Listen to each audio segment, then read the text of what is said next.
जय हिंद साथियों, आखिरकार जिस समय का जिस पल का आप सभी का इंतजार था वो पल आ ही चुका है। मध्य प्रदेश पटवारी का परीक्षा कल से आगाज होने वाला है और बहुत सारे अभ्यर्थी के मन में उत्साह, काफी लोग प्रफुल्लित है। साथ ही साथ जिनका कल परीक्षा है वो बहुत सारे तनाव से गुजर रहे होंगे। तो मेरे प्यारे भाई, आपको तनाव से नहीं गुजरना है, आपके साथ है हम लोग। बिल्कुल भी आपको डरना नहीं है, निडर होकर परीक्षा देना है मेरे प्यारे भाई।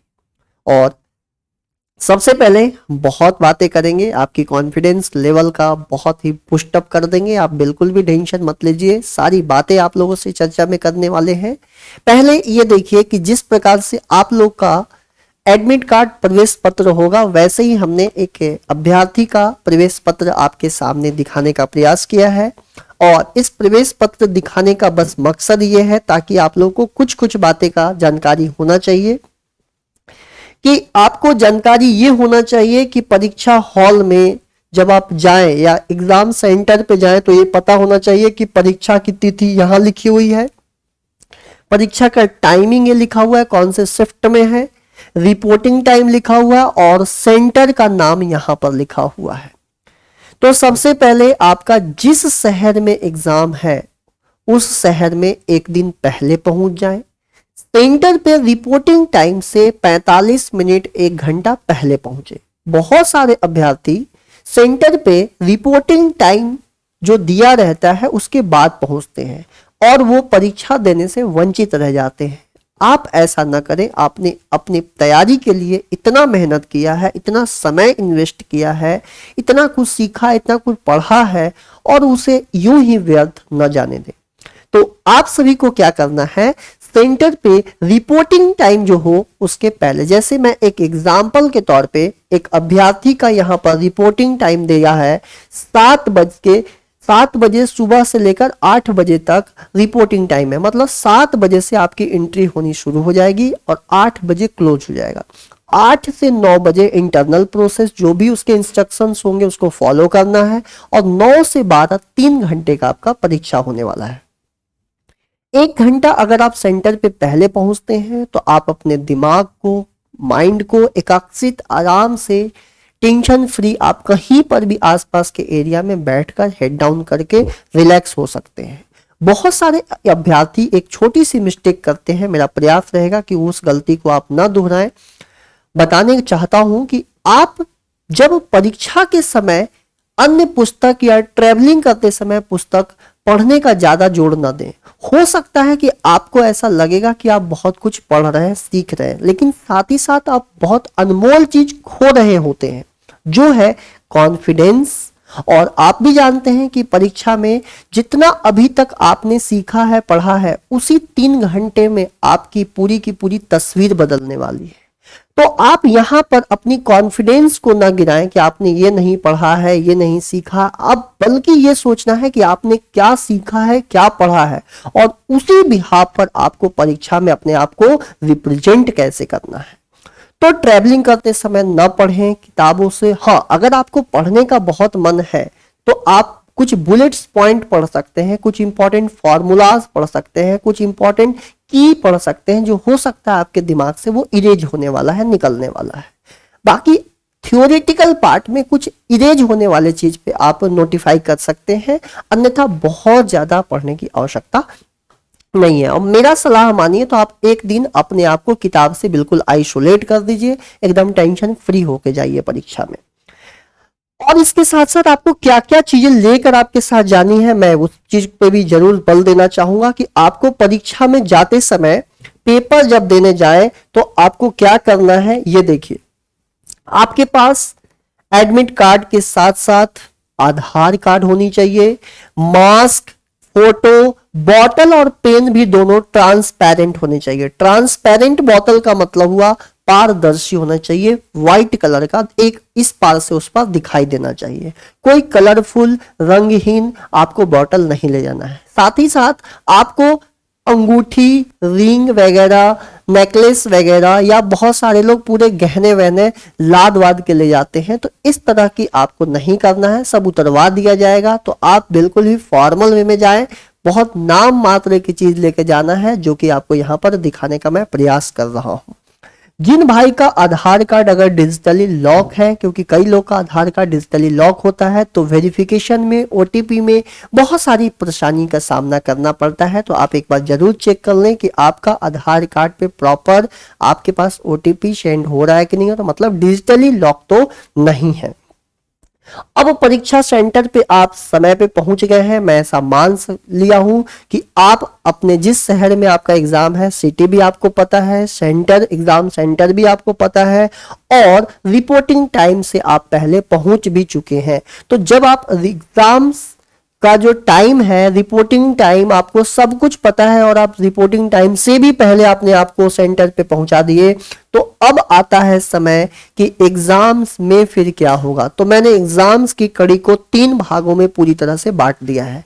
3 भागों में बांटने का सिलसिला ये है कि एग्जाम के पहले, एग्जाम के समय और एग्जाम के बाद। तो एग्जाम के पहले हमें अपने शहर, जिस शहर में हमारा सेंटर है, सेंटर रिपोर्टिंग टाइम से 45 मिनट 1 घंटा पहले पहुंचना, ये हमारा पहला काम होगा एग्जाम के पहले। कोई भी अनवांटेड चीज नहीं पढ़ना है, अनवांटेड लोगों से फालतू की डिबेट नहीं करनी है, बेतुका बातें नहीं करनी है। अपने आप को सेंटर के आसपास कहीं भी एरिया में आइसोलेट करके रखना है, हेड डाउन करके बैठे रहना है, बस।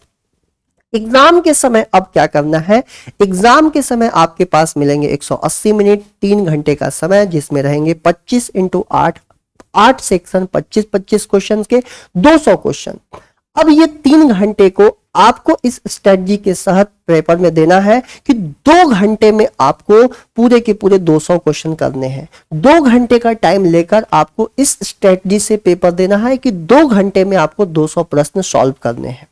1 घंटा का जो टाइम, 1 घंटे का जो टाइम है उसको आपको स्टॉक में रखना है कि उस 1 घंटे में हमारा जो 2 घंटे का पेपर में अगर 200 बनाने के प्रयास से हम पेपर देंगे तो 1 घंटे का जो हमारा टाइम है वो हमारे पास प्रिजर्व रहेगा, रखा रहेगा, जिससे हमें बहुत फायदा मिलने वाला है।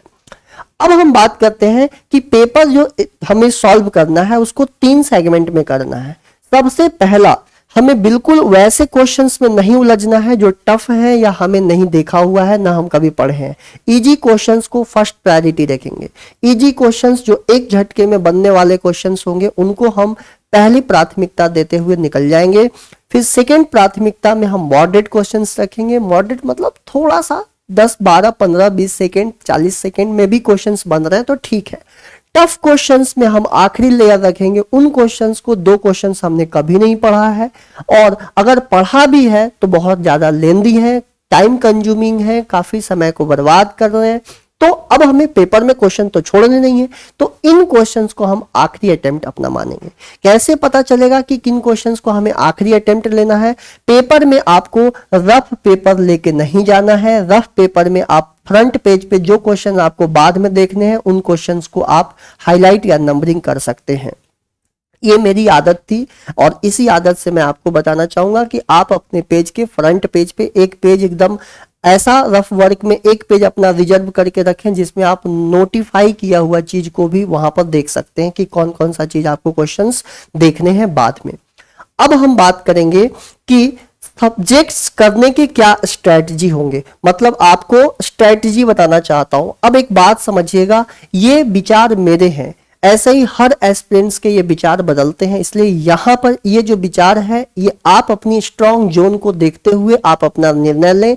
लेकिन फिर भी मैं आपको एक क्लू, कुछ हिंट देना चाहूंगा कि जैसे मान लीजिए कि 25-25 क्वेश्चंस के 8 सेगमेंट है, तो किसी विद्यार्थी का 8 में से 5 सब्जेक्ट बहुत स्ट्रांग है, तो 8 में से 5 सब्जेक्ट बहुत स्ट्रांग है, तो जो उनका स्ट्रांग जोन है उन पे अटेम्प्ट पहले लेना चाहिए ताकि वो कम से कम समय में मैक्सिमम से मैक्सिमम क्वेश्चंस पे अटेम्प्ट ले सकें और विथ एक्यूरेसी, मतलब अटेम्प्ट भी लें और सही सही करें।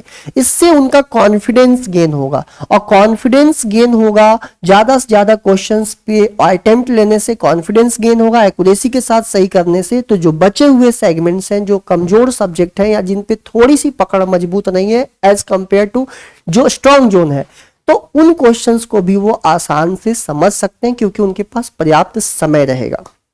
दूसरी चीज, परीक्षा में 30 मिनट का जो समय होता है, जब पेपर शुरू होता है तो 30 मिनट का जो समय होता है शुरुआत का, आपको इन्वायरमेंट देखकर एग्जाम में ऐसा लगेगा कि हर कोई टॉपर बनने वाला है। लेकिन कहानी फंसती कहां से है? 30 मिनट या 1 घंटे के बाद। 1 घंटे के बाद, क्योंकि 1 घंटे तक हर विद्यार्थी को जितना आता है उतना क्वेश्चंस करता है, इसलिए एकदम वातावरण डिसिप्लिन वे में एकदम शांत दिखाई देता है।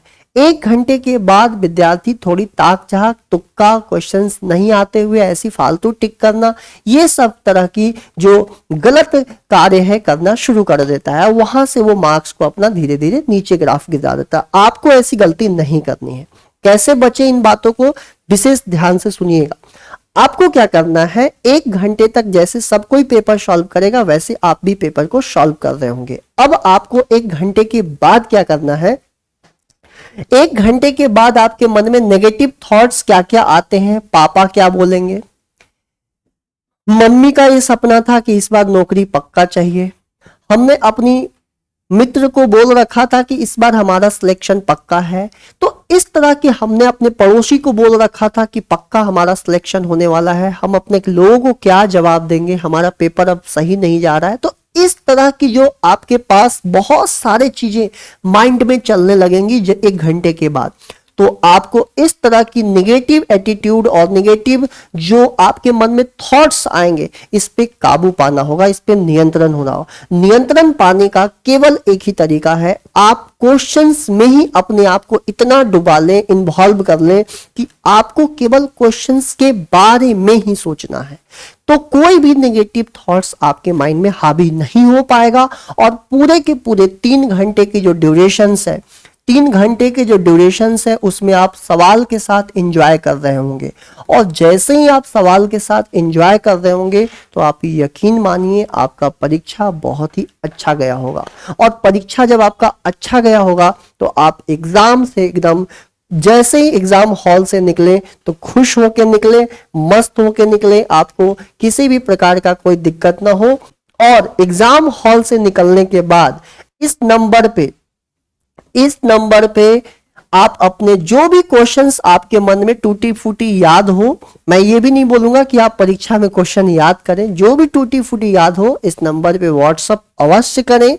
ऐसा बिल्कुल भी मत सोचे कि व्हाट्सएप क्वेश्चन करने से मेरा क्या लाभ है, आपका लाभ नहीं होगा तो बहुत सारे अभ्यर्थी जिनका नेक्स्ट शिफ्ट में पेपर होगा या आने वाले समय में पेपर होगा या कुछ दिनों के बाद होगा, उनको एक पता चल जाएगा कि किस तरह के क्वेश्चंस परीक्षा में पूछे जा रहे हैं और मैं उसको बहुत ही आसान तरीके से एनालिसिस करवा दूंगा ताकि आगामी शिफ्ट में बैठने वाले अभ्यर्थी को भी फायदा हो जाए। आपके ये छोटे प्रयास से हो सकता है न जाने बहुत सारे अभ्यर्थी का लाभ हो सकता है। तो और परीक्षा देकर एकदम रिलैक्स हो जाए एकदम, और आप परीक्षा जैसी देंगे आपको पता चल जाएगा कि आपके मार्क्स कितने हैं, आपके सेंटर पे कितने सारे लोगों का, आपके हॉल में कितने सारे लोगों का मार्क्स कितना है, साथ ही साथ सेंटर पे हाईएस्ट मार्क्स कितना है, ये आपको जानकारी उस दिन उसी समय पेपर के बाद पता चल जाएगा। एग्जाम के बाद बढ़िया से रिलैक्स होके जाइए और बढ़िया से आप अपना सोइए, खाइए, पिए, एंजॉय करिए और आने वाले एग्जाम्स की प्रिपरेशन में 1 दिन 2 दिन के बाद लग जाइए। तो जितने भी अभ्यर्थी का परीक्षा है पटवारी का, सभी को best of luck, all the best, बढ़िया करके आएंगे, पूरा का पूरा ब्लेसिंग आप सभी के साथ है, आपका पेपर बहुत अच्छा आएगा। ध्यान रखिएगा परीक्षा हॉल में नेगेटिव थॉट्स को कैसे नियंत्रित करना है, कैसे मेंटेन करना है, कैसे कंपनसेट करना है, सारी बातें आप लोगों से चर्चा की हैं। फिर से ऑल द बेस्ट और बहुत बढ़िया करके आइएगा और जो भी क्वेश्चंस आप लोगों को याद हो जरूर इस पे शेयर करिएगा और मिलते हैं फिर आप लोगों से अगले सेशन लेकर। Thank you.